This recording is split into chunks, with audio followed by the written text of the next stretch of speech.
집에 들어가는 게 무서웠어요. 어머니 편을 들면 아내가 서럽다고 울고, 아내 편을 들면 어머니가 네가 낳아준 은혜도 잊었나며 서러워하시고, 정말 어떻게 해야 할지 몰랐습니다. 가족 세상에서 가장 따뜻하고 안전한 울타리가 되어야 할 그 이름이 때로는 가장 아픈 상처의 근원이 되기도 합니다. 가족이라 믿었던 사람에게서 가장 큰 상처를 받을 때가 있습니다. 오늘 우리가 들려드릴 이야기는 한국의 많은 가정에서 벌어지는 시어머니와 며느리 사이의 갈등입니다. 피보다 진한 원망과 사랑보다 깊은 증오가 어떻게 생겨나는지, 그리고 그 상처를 어떻게 치유할 수 있는지에 대한 이야기입니다. 1970년대 말 24살의 영미는 설렘 반 두려움 반으로 시댁문을 넘었습니다. 대학까지 나온 며느리를 맡게 된다며 기뻐하시던 시어머니의 모습이 아직도 생생합니다. 어머님께서 얼마나 좋아하셨는지 몰라요. 우리 며느리는 대학 나온 신여성이야 라며 동네 사람들에게 자랑하셨죠. 저도 좋은 어머니를 만난 것 같아 안심했었는데. 하지만 행복은 오래가지 못했습니다. 결혼 한 달 만에 첫 갈등이 시작되었죠. 밥을 지는데 물을 너무 적게 넣었다고 하시더라고요. 대학 나왔으면 뭐하나 밥도 제대로 못 짓네라고 하셨을 때, 그때가 시작이었어요. 시어머니 옥분 씨는 옥분 씨 나름대로 서운함이 컸습니다. 아들이 데려온 며느리니까 좋게 보려고 했는데 집안일은 서툴고 예의는 없고 아침에 시부모 문안 인사도 제대로 안 하고 텔레비전만 보고 앉아 있으니 서로 다른 시대를 살아온 두 여인. 하나는 전통적인 며느리 상을 기대했고 다른 하나는 현대적인 부부 관계를 꿈꿨습니다. 이 작은 차이가 점점 큰 골로 벌어지기 시작했습니다. 매일매일이 전쟁터였습니다. 아침 식사 준비부터 저녁 설거지까지 모든 순간이 긴장의 연속이었죠. 제사 준비할 때가 가장 힘들었어요. 어머님은 우리 집 방식이 있다고 하시는데 저는 친정에서 배운 방식으로 하려고 하니까 매번 다투게 되더라고요. 특히 손자 교육 문제는 더욱 첨예한 갈등의 원인이 되었습니다. 손자를 너무 응석바지로 키워해요.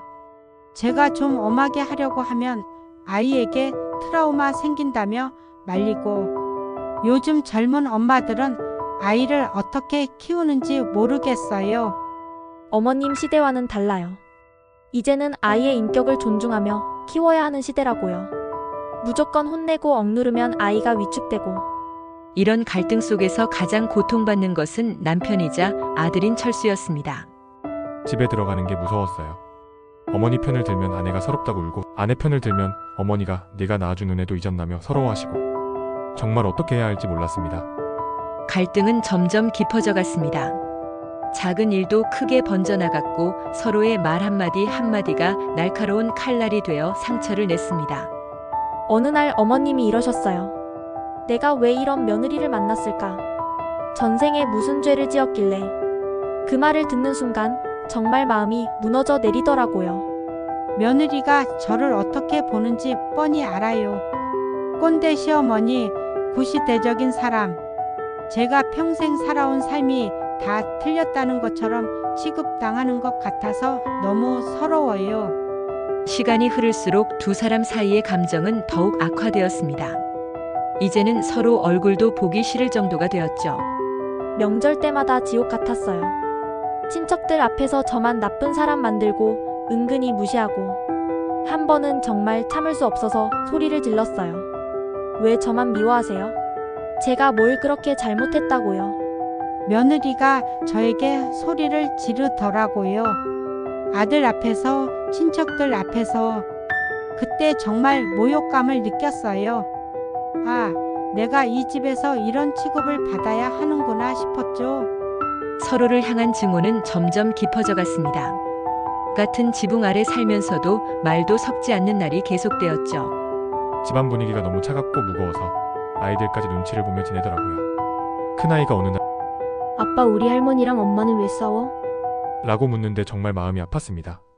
증오의 감정은 단순히 개인적인 차원을 넘어서 가족 전체를 병들게 만들었습니다. 밤에 잠자리에서 남편에게 털어놓곤 했어요.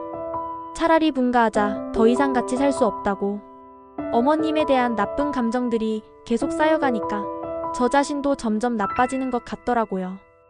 아들마저 며느리 편만 드는 것 같아서 정말 외로웠어요. 내가 이 집에서 뭐 하고 있나 싶은 생각이 들 때가 많았죠. 때로는 차라리 죽어버렸으면 하는 생각까지 들었어요. 갈등이 계속되면서 두 사람은 깊은 상처를 입었습니다. 그 상처는 단순히 감정적인 것을 넘어서 삶의 질까지 떨어뜨렸죠. 스트레스 때문에 위험이 생겼어요. 밥맛도 없고 잠도 제대로 못 자고 친구들을 만나도 시댁 이야기만 하게 되니까 사람들이 피하더라고요. 혈압이 높아졌어요.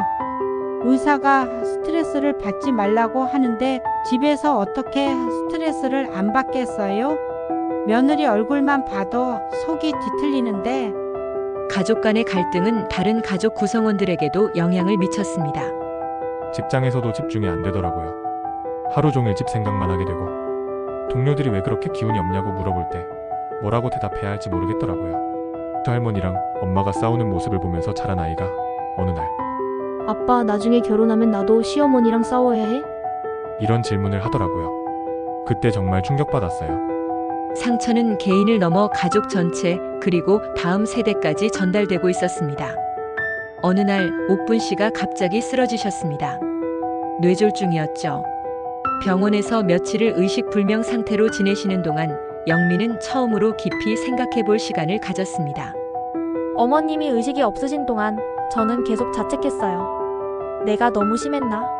어머님도 나름 힘드셨을 텐데. 그때서야 어머님의 입장에서 생각해보게 되더라고요. 다행히 옥분 씨는 의식을 되찾으셨지만 한동안 말씀을 제대로 하실 수 없었습니다. 영미는 매일 병원에 와서 간병을 도왔죠. 말씀을 못하시는 어머님을 보면서 그동안 제가 얼마나 어머님의 마음을 몰랐는지 깨닫게 되었어요. 어머님도 저 나름대로 가족을 위해 최선을 다하셨는데 며느리가 매일 병원에 와서 저를 돌봐주는 모습을 보면서 이 아이도 나쁜 마음으로 그런 것이 아니었구나 싶더라고요. 세대 차이일 뿐이었는데 저도 너무 완고했던 것 같아요. 병원에서의 시간은 두 사람에게 서로를 새롭게 바라볼 수 있는 기회가 되었습니다. 6장 화해의 첫걸음 6분. 옥분 씨가 퇴원하신 후 두 사람 사이에는 조금씩 변화가 생겼습니다. 여전히 어색했지만 서로를 미워하던 그 격한 감정은 많이 누그러졌죠. 어머님이 좋아하시는 음식을 만들어드리기 시작했어요. 어머님께 배우겠다고 하니까 처음에는 당황하셨지만 천천히 가르쳐 주시더라고요. 며느리가 요리를 배우겠다고 할 때 조금 기뻤어요. 아, 이 아이도 우리 가족이 되려고 노력하는구나 싶었죠. 작은 변화들이 쌓여가면서 두 사람은 서로를 이해하기 시작했습니다. 어머님 세대에게는 며느리가 집안의 전통을 이어가는 존재였다는 걸 깨달았어요. 제가 그 기대를 저버린 것 같아서 실망이 크셨던 거죠. 요즘 젊은 사람들은 다르다는 걸 인정해야겠더라고요. 며느리도 자기 나름대로 가정을 위해 노력하고 있었는데 제가 그걸 못 봤던 거예요. 철수도 달라진 집안 분위기를 느꼈습니다. 서로 말을 조심스럽게 하시더라고요. 완전히 화해한 건 아니지만 적어도 날카롭게 대립하지는 않게 되었어요. 정말 다행이었죠. 시간이 더 흐르면서 두 사람은 서로의 입장을 더 깊이 이해하게 되었습니다. 어머님이 평생 살아오신 방식이 틀린 건 아니었어요. 그 시대에는 그게 최선이었죠.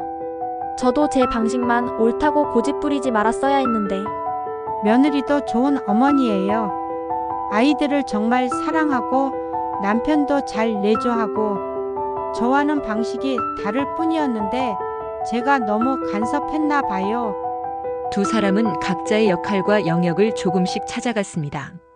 이제는 어머님께 중요한 결정들을 먼저 여쭈어 봐요. 어머님도 이 집의 어른이시니까 존중받을 권리가 있으시죠. 며느리가 아이들 교육하는 건 인정하기로 했어요. 요즘 세상에 맞게 키우는 것도 나쁘지 않더라고요. 다만 예의는 가르쳐 달라고 부탁했어요. 완벽한 화해는 아니었지만 서로를 인정하고 배려하는 관계로 발전해 갔습니다.